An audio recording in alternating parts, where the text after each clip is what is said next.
आज जो हमारी गेस्ट है यहाँ पर पीछे बैक स्टेज पर, उनकी अपनी एक यूनिकॉर्न कंपनी है मामा अर्थ के नाम से. Please give an energetic and warm welcome to the one and only Ghazal अलग.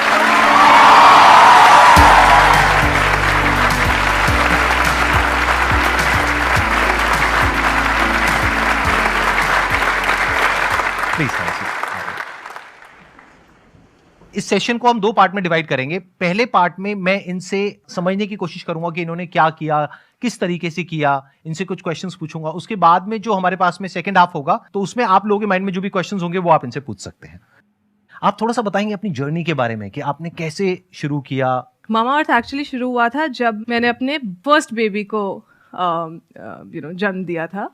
दिस इज 2014 एंड उस टाइम पे मैं न्यूयॉर्क, एक्चुअली उससे पहले न्यूयॉर्क रह के आई थी. मैं वहाँ पे आर्ट एजुकेशन ले रही थी और उस समय वहाँ पे एक पूरी मूवमेंट चल रही थी जहाँ ये बहुत बड़े एक ब्रांड के प्रोडक्ट्स जो हैं शेल्फ से उठाए जा रहे थे, बिकॉज बोलने में आया था कि उनमें कैंसर कॉजिंग इंग्रेडिएंट्स होते हैं. तो आई थिंक वहाँ से एज ए न्यू मदर बहुत ज़्यादा डिस्कम्फर्ट शुरू हुआ कि यार इंडिया के बच्चे या मेरा बच्चा ये डिज़र्व नहीं करता है. तो पहले शुरू किया बाहर से प्रोडक्ट्स मंगाना, बट वो बहुत एक्सपेंसिव था. मैं मिडिल क्लास फैमिली से आती हूँ. हम तो मतलब वो महीने का खर्चा लाइन बाय लाइन ऐसे होना चाहिए, 80% जो है सेविंग होनी चाहिए, 20% में खर्चा चलाना है, उस वो माइंडसेट से आए थे. तो वहाँ पे वो बाहर से प्रोडक्ट्स मंगाना जो है बैठ नहीं रहा था. तो वहाँ पे पहले तो बहुत क्रिप किया, मतलब जैसे एक वाइफ अपने पति के पास जाके बोलती है कोई कुछ कर क्यों नहीं रहा है, इंडिया में ये प्रॉब्लम है, सॉल्व क्यों नहीं कर रहा है. और वहाँ से शुरुआत हुई थी मामा अर्थ की. दिसंबर 2016 में हमने ब्रांड लॉन्च किया था 6 बेबी केयर प्रोडक्ट्स के साथ. और उस टाइम हमारा विजन था कि ये ब्रांड सिर्फ बेबीज़ के लिए है, उतना ही रहेगा. कैटेगरी भी छोटी थी, बट हमें उस टाइम लगता था 100 करोड़ का ब्रांड बना लिया, मतलब we would have killed it, right. ये तो बहुत अच्छा कर लेंगे हम, उससे ज़्यादा तो एस्पिरेशन क्या हो सकती है. बट जैसे जैसे, क्योंकि हम कंज्यूमर्स की बात सुन रहे थे, उन्होंने ही हमें बोला कि सिर्फ बेबी क्यों, मम्मियों को भी तो चाहिए ये वाले प्रोडक्ट्स. बेबीज़ जो है मदर्स के इतने क्लोज रहते हैं. तो वहाँ से मदर्स के लिए प्रोडक्ट बनाने शुरू किए. फिर फादर्स डे पे कैंपेन उठाया किसी ने कि ये मामा अर्थ क्यों है, ये पापा अर्थ क्यों नहीं है. पापा ने क्या खराब किया है भाई, पापा भी उतना ही प्यार करते हैं बच्चों से. तो फिर उस तरीके से जो है हमारी कंपनी एक बेबी केयर कंपनी से एक ब्यूटी पर्सनल केयर कंपनी बनी. और अब हमारे पास 300 प्रोडक्ट्स हैं across baby category, skin, body, hair, face, exhaustive list. और बड़ी रिसेंटली हमने जो है कलर केयर में भी एंट्री ली है. एंड सबसे इम्पॉर्टेंट बात, जब हमने स्टार्ट किया था हम एशिया के only made safe certified brand थे. तो हमने सिर्फ इस चीज़ पे नहीं रिलाई किया कि हम कह रहे हैं अच्छे तो आप विश्वास कीजिए. हमने बोला कंज्यूमर सिर्फ तभी विश्वास करेगा अगर कोई तीसरा बंदा बोलेगा कि यार हमने टेस्ट किया, ये सही है, ये सेफ़ है. तो हमने नॉट फॉर प्रॉफिट ऑर्गेनाइजेशन है मेड सेफ, उनके साथ टाई अप करके वो एक एक प्रोडक्ट में एक एक इंग्रेडिएंट जो आप डाल रहे हैं, किस परसेंटेज में डाल रहे हैं, आपका फॉर्मूला किस वेसल में स्टोर हो रहा है, इसको जब आप पैकेजिंग कर रहे हैं तो कैसे लाइन में पैकेजिंग कर रहे हैं, जो आप पैकेजिंग यूज़ कर रहे हैं वो रिसाइक्लेबल है या नहीं. सिर्फ स्किन के लिए नहीं, इन्वायरमेंट के लिए भी सेफ़ होना चाहिए आपका पूरा प्रोसेस. तो वो सब के साथ जो है हमने मामा अर्थ लॉन्च किया. और ये कहाँ की कंपनी है, ये मेड सेफ जो आप बता रहे हैं, कहाँ की ऑर्गेनाइजेशन है ये जो है ऑस्ट्रेलिया बेस्ड ऑर्गेनाइजेशन है. हमने स्टार्ट यूएस वाली के साथ किया था, बट जैसे जैसे स्केल करते रहे तो हमने ऑस्ट्रेलिया मेड सेफ को भी अपने साथ बांध लिया था. Big round of applause for whatever she has done. At present कितने एम्प्लॉइज आपकी पूरी ऑर्गेनाइजेशन में काम कर रहे हैं और फुल टाइम बेसिस? हमारे ऑफिस में कुछ 450 लोग काम करते हैं, और अगर मैं ऑफलाइन टीम भी मिला लूँ, warehouse team, offline team, तो वो 1500 से 2000 और लोग होंगे. And it's a D2C brand, right? It's a D2C. So, जब हमने स्टार्ट किया था तो हमने जो है डायरेक्ट टू कंज्यूमर बेचना शुरू किया था, मार्केट प्लेसेस से स्टार्ट किया था. और 6 महीने के बाद जो है हमने धीरे धीरे लर्न किया, जैसे जैसे कंपनी बनाई उसमें शॉपिंग कार्ट डाला, फिर अपनी वेबसाइट से बेचा. तो पहले 3 साल हम ऑनलाइन फर्स्ट थे. 95% रेवेन्यू ऑनलाइन से ही आता था. बट जैसे जैसे हम बड़े होते रहे, और क्योंकि हम कंज्यूमर की बात सुनते हैं, तो कंज्यूमर्स ने हमें बोलना शुरू किया कि हम आपको ऑफलाइन में भी देखना चाहते हैं, क्योंकि आपके कुछ प्रोडक्ट्स हैं जो हम टच फील करके ख़रीदना चाहते हैं. तो फिर हमने ऑफलाइन एक्सपैंड करना शुरू किया. अब हम 40,000 प्लस दुकानों में अवेलेबल है. तो जब आपने शुरू किया था तो ये जो प्रोडक्ट मार्केट फिट होता है वो सबसे डिफिकल्ट होता है इनिशियली, उसको फिगर आउट करना. तो उसमें आपको कितना टाइम लगा था? तो मैं बताती हूँ, हमने दिसंबर में लॉन्च किया। अमेजोन का लॉन्च पैड लॉन्च हुआ था। पैसे तो नहीं इतने थे ज़्यादा मार्केटिंग वगैरह पे लगाने हैं, तो हमने लॉन्च पैड के साथ ही अपना ब्रांड लॉन्च कर दिया। हमने बोला आप लॉन्च कर रहे हो, हम आपके इवेंट में आएंगे, अपने ब्रांड की बात करेंगे, वहीं से लॉन्च किया। तो आई थिंक पहली सेल तो उससे अगले दिन ही आ गई थी। तो पहली सेल आई थी लाइक सेलिब्रेटिंग। उसके बाद एक एक दो दो सेल आती रही रोज़ के हिसाब से। बट 15 दिन बाद, और मेरे को एग्जैक्टली डेट भी याद है, कुछ 20 दिसंबर को एक बड़ा ऑर्डर आया। वो बड़ा ऑर्डर था कि एक माँ अपने बच्चे की बर्थडे पार्टी कर रही थी और उसने बोला कि मुझे आपके प्रोडक्ट्स इतने पसंद हैं कि मैं रिटर्न गिफ्ट्स में मेरे जो है 30 हैम्पर्स जाने हैं, मैं आपके प्रोडक्ट्स देना चाहती हूँ। और उस टाइम मतलब मैं घबरा गई थी कि ये ऑर्डर कैसे फुलफिल करेंगे हम, ये तो इतना बड़ा ऑर्डर है। इतना स्टॉक नहीं होता यूजुअली जब हम शुरू करते हैं। बिल्कुल नहीं होता, राइट। काफी हाथ पैर ठंडे पड़ गए थे, पर जब डिलीवर कर दिया ना ऑर्डर, उसके बाद लगा कि यार now we are in business. अब ये शुरुआत हो चुकी है, अब इसके आगे स्केल ही करना है। फिर हमने प्रोसेसेस सेट करने शुरू किए। मैंने अपना पहला एम्प्लॉय जनवरी में हायर किया था, वो आज तक हमारे साथ काम कर रहा है। पहले 6 महीने तो कस्टमर सर्विस पे भी मैं और वरुण ही बैठते थे, हमारे पास कोई कस्टमर सर्विस टीम नहीं थी। Varun is also my husband, he is also my को फाउंडर। और उस वक्त आप डायरेक्टली आप ही अटेंड करते थे कॉल्स, अपना नाम बदल करके? नहीं, नाम बदल, हाँ जी, यस, हेलो, अच्छा, हाँ, this is Mamaearth team, right. Team ही 3 लोगों की थी तो क्या करेंगे ना। This is Mamaearth and they were like, हाँ जी हम आपके फाउंडर से बात करना है। तो वी वर लाइक, अच्छा, give us a minute, we'll get back. And then Varun and I are looking at each other, what to do. Varun said that मैं उठाता हूँ फोन, ठीक है, बात है 5 minute. Hello, this is the founder speaking. आपने अपने husband के साथ में मिल करके इस काम को किया। हाँ जी। तो कॉन्फ्लिक्ट्स हुए या नहीं हुए? अगर हुए तो कितने हुए? देखिए, दिक्कतें तो हर जगह आती है, इसमें कोई मतलब, मैं अपने हस्बैंड के साथ बहुत लड़ती हूँ, हमारे बहुत डिस्कनेक्ट होते हैं। बट हमने बड़ा जल्दी ये समझ लिया था कि यार अगर काम इकट्ठा करना है, पहले तो सबसे पहला बंदा जो मेरी टीम का पार्ट बना था वो वरुण थे। आप समझिए कि जब आप बिजनेस शुरू कर रहे हैं, पहले तो सारे ही आसपास काफ़ी डाउट कर रहे होते हैं कि यार क्या ज़रूरत है, इतनी अच्छी लाइफ जी रहे हो, इतना कंफर्टेबल है, बच्चा इतना यंग है, ये सारा लाइफ, ये अपना बच्चा आप रिस्क में क्यों डालना चाहते हो? तो पहले तो वो प्रेशर फाइट करना अपने आप में एक बैटल होती है। उसके बाद अपने हस्बैंड को कन्विंस करना कि आप भी अपनी फुल टाइम जॉब छोड़ के मेरे पास आ जाओ। तो he was from the marketing space, like वो मार्केटिंग स्पेस। तो मार्केटिंग का बेसिकली उन्होंने सोचा होगा, प्रोडक्ट का पूरा आपने देखा होगा, दैट्स व्हाट आई हाँ जी, हाँ जी, शुरुआत में बिल्कुल ऐसे ही हुआ था। तो बट जब आप अपने हस्बैंड या वाइफ को कन्विंस कर रहे होते हो ना, तो आपके सामने वो शीशा रख देते हैं कि क्या बोल रहे हो, क्या सोच रहे हो, पर्सनली प्रोफेशनली ये सोचा है, ये चीज़ें। एंड वो कन्विंस अगर आपने कर लिया, अपने फैमिली मेम्बर को अगर आपने कन्विंस कर लिया ना कि आप भी ये छोड़ के मेरे पास आ जाओ, तो फिर आप किसी भी इन्वेस्टर को कन्विंस कर सकते हो। बिकॉज मुझे लगता है वो सबसे मुश्किल पार्ट है। तो once he came on board, फिर तो हम 1 और 1 11 हो गए थे। फिर हमने जो है काफ़ी, मैंने पूरा प्रोडक्ट, आज तक मैं इनोवेशन खुद देखती हूँ, तो हमारी कंपनी से जो भी प्रोडक्ट लॉन्च होता है वो पर्सनली फॉर्मूला से लेके, पैकेजिंग से लेके, टेक्सचर से लेके, वो सारी चीज़ आज तक मेरे अंडर है कि प्रोडक्ट में ये होना चाहिए, ये नहीं होना चाहिए। बिल्कुल, प्रोडक्ट अच्छा होना चाहिए, प्रोडक्ट अच्छा होगा तभी वो बिकेगा। अगर प्रोडक्ट ही अच्छा नहीं होगा तो फिर टेम्परेरी बज़ क्रिएट कर सकते हो आप, बिजनेस नहीं बन सकता उसके ऊपर। वरुण ऑफ कोर्स इतने एक्सपीरियंस है जो मार्केटिंग एंगल लेके आए थे कि यार कैसे बात करनी चाहिए, क्या बोलना चाहिए। फॉर दैट मैटर लॉन्च से पहले मुझे अभी भी याद है, हम साउथ दिल्ली जाके एक टॉय स्टोर के बाहर जाके अपना एक छोटा सा टेबल लगा के खड़े हो गए थे।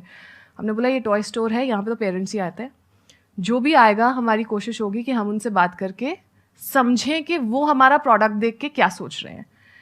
हमने पहले सोचा था दुकान के अंदर स्टॉल लगाएंगे, पर हमें ऐसे थ्रो कर दिया गया बाहर।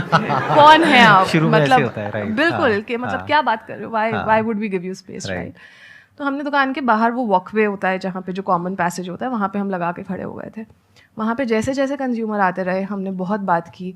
एक लंबी सी गाड़ी से एक ममा उतरी, उनके ट्विंस थे, 2 नैनीज थी।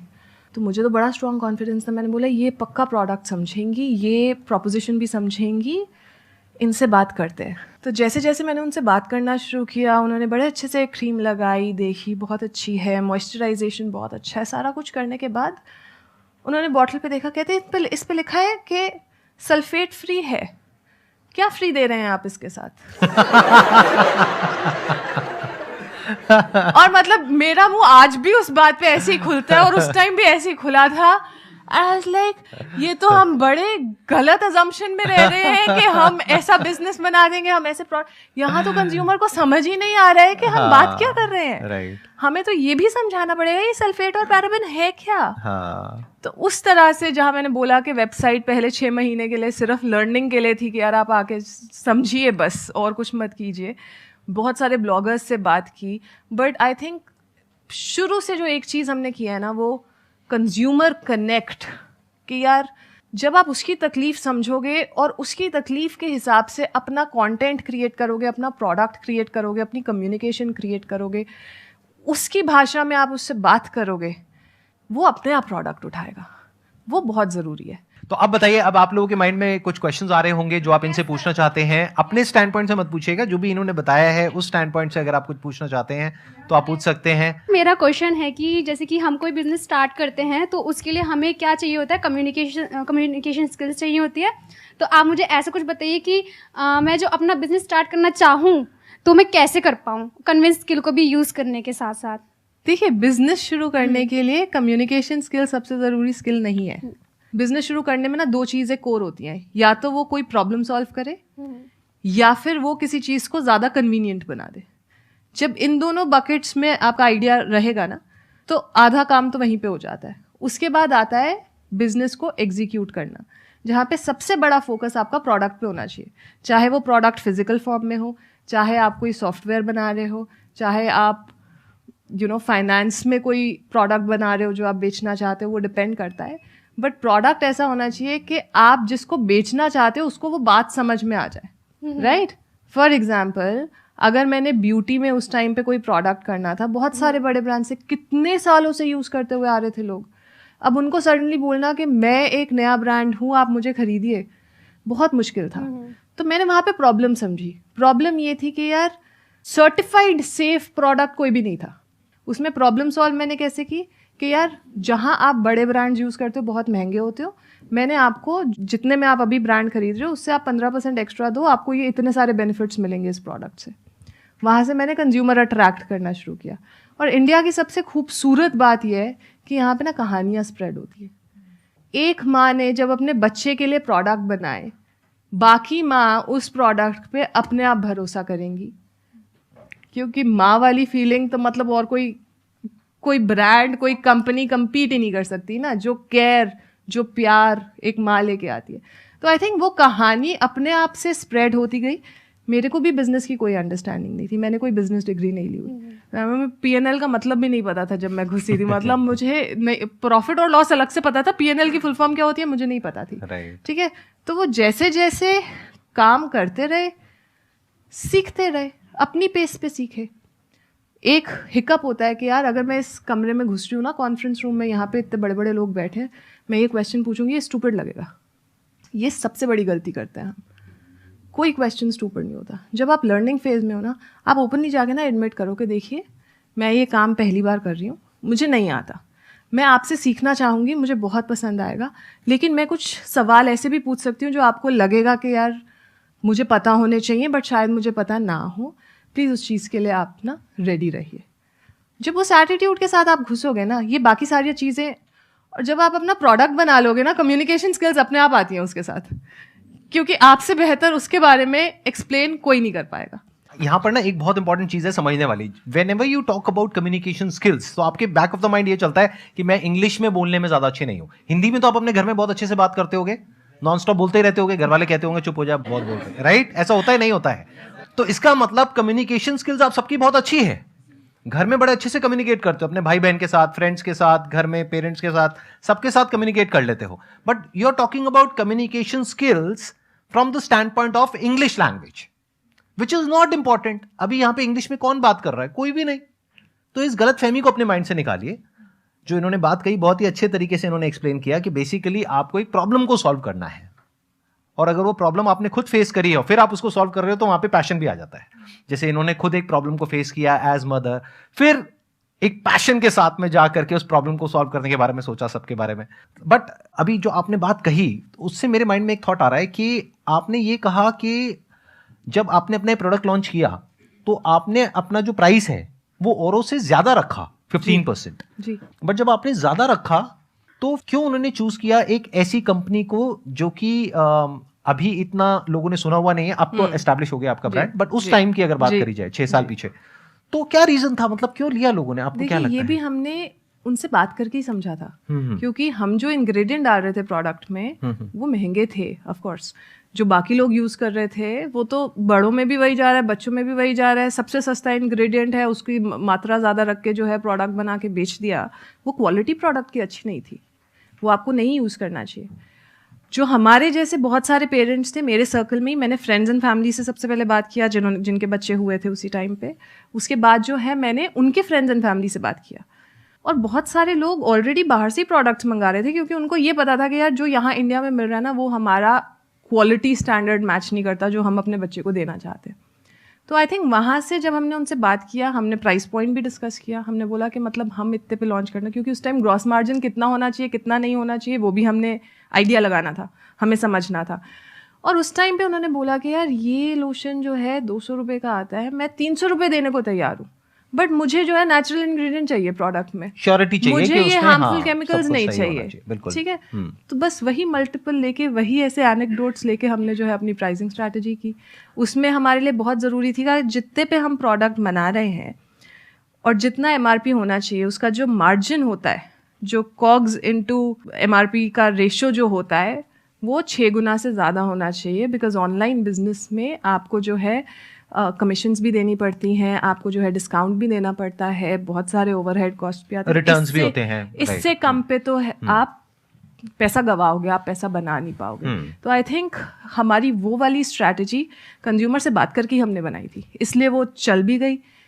जब 100 लोगों ने बोला कि हम खरीद लेंगे, वहाँ से हमें ये भी पता चल गया कि यार प्राइस बिल्कुल ठीक है, इससे कम करने की ज़रूरत नहीं है। फिर हमने उसको स्केल किया।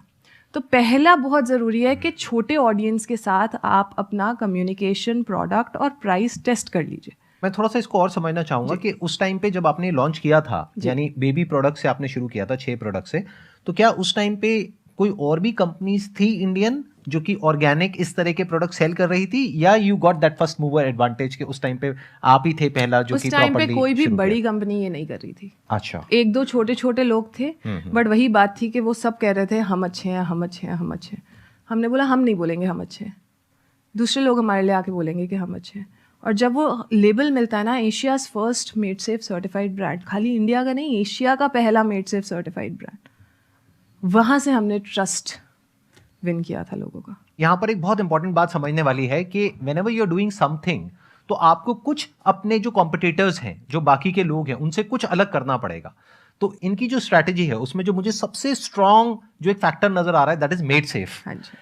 क्योंकि अगर मेड सेफ नहीं होता और ये क्लेम करते ऑर्गेनिक है, तो उसका सर्टिफिकेशन क्या है, उसकी गारंटी क्या है कि वो ऑर्गेनिक है। बहुत सारे लोग आज की डेट में क्लेम कर देते हैं कि हम ऑर्गेनिक हैं, हम ये हैं, हम वो हैं, whatever it is, but they are themselves saying it, not a third party, that to an unbiased party. सबसे मुश्किल चीज जो हमने क्रैक की है शुरू में, वो मेड सेफ था, but it was worth it, क्योंकि कंज्यूमर का ट्रस्ट उसकी वजह से आया। हम लोग सुनते रहते हैं कि पैशन को फॉलो करो, अपने पैशन को फॉलो करो, but I want to know what is the exact definition of passion. जो चीज आपकी नींदें उड़ा दे, आपको रात को सोने ना दे, वो पैशन है।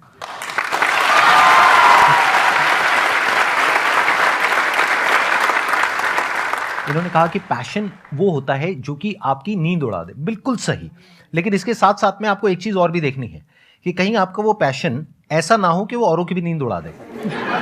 फॉर एग्जाम्पल, आप कहते हो मेरा पैशन है सिंगिंग, और वो पैशन आपकी नींद उड़ा देता है, लेकिन पड़ोसियों की भी नींद उड़ा देता है और वो पुलिस को फोन कर देते हैं, राइट? तो गड़बड़ हो जाएगी। You are getting where I am coming from. Important चीज यहां पर क्या समझने वाली है, आप लोग कहां पे मिक्सअप करते हो, कहां पे गड़बड़ करते हो। बार बार जब आप पैशन की बातें करते हो तो आप ये नहीं समझ पाते कि पैशन और प्रोफेशन दो अलग अलग चीजें होती हैं। एक है आपका पैशन, वो कुछ भी हो सकता है, वो क्या है वो बताना बड़ा आसान है। क्या है ऐसा जो रात को आपकी नींदें उड़ा देता है? बताओ, क्या करते हो पूरी रात? मत बताओ। हाँ, आगे बढ़ते हैं।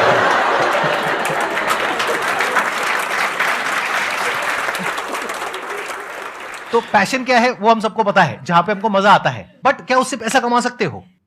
सो पैशन और प्रोफेशन दो अलग अलग चीजें हैं। आपको क्या करना है, अगर अपने पैशन को प्रोफेशन बनाना चाहते हो तो आपको यह देखना है कि किस तरीके से वो कनेक्ट होता है किसी प्रॉब्लम से। वो प्रॉब्लम जो किसी और की हो, आपकी ना हो। आपकी प्रॉब्लम क्या है, आपको अपने पैशन को प्रोफेशन बनाना है, वहां से पैसा कमाना है, ये आपकी प्रॉब्लम है। इससे आपके साथ वाले को कोई फर्क नहीं पड़ता। पड़ता है आप लोगों को कोई फर्क पड़ता है? नहीं ना। आपको किससे फर्क पड़ता है कि आपकी लाइफ की कोई प्रॉब्लम है, वो सॉल्व होनी चाहिए। अगर वो कनेक्ट होता है इनके पैशन से, फिर आपको वहां पे एफर्ट लगाना पड़ेगा। इसको प्रोडक्ट मार्केट फिट बोलते हैं, कि आपने एक प्रोडक्ट डेवलप किया बेस्ड अपॉन कि आपको लगता है कि मेरे अंदर ये स्किल है, या ये बर्निंग डिजायर है, या ये डिजायर है ये करने का। जैसे इनके केस में अगर देखा जाए तो इनका पैशन क्या था उस टाइम पे जब इन्होंने कंपनी शुरू करी, कि मेरे को अपने बच्चे के लिए कुछ ऐसे प्रोडक्ट्स चाहिए जो कि बिल्कुल सेफ हो। वहां से इनको एनर्जी मिली इस काम को शुरू करने की। फिर उसके बाद में बहुत सारे चैलेंजेस आए। अभी तो अगर ये बैठ करके बताएंगी ना कि कितने चैलेंजेस आए, तो you can't even think in the wildest of your dreams कि कितने चैलेंजेस आए होंगे। अगर इनकी अकेले की ये प्रॉब्लम होती और इनका पैशन होता और ये सॉल्व भी कर लेती, तो वहां से एक बिजनेस खड़ा नहीं होता, पैसा नहीं आता।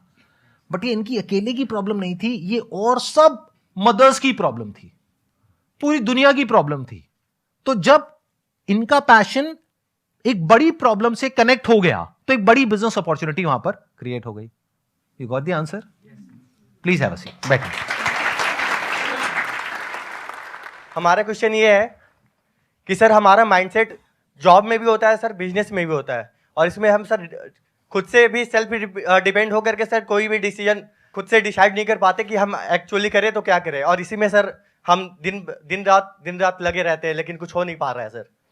It's a good question. मतलब कि क्या कोई ऐसा तरीका है जिससे कि एक इंसान ये पता लगा सके कि उसको जॉब करना चाहिए या बिजनेस करना चाहिए बेस्ड अपॉन हिज और हर पर्सनैलिटी? क्या आप कुछ शेयर करना चाहेंगे अपने एक्सपीरियंस के बेस पे कि मतलब एंटरप्रेन्योर्स में क्या अलग होता है? अपना एग्जांपल शेयर करती हूँ।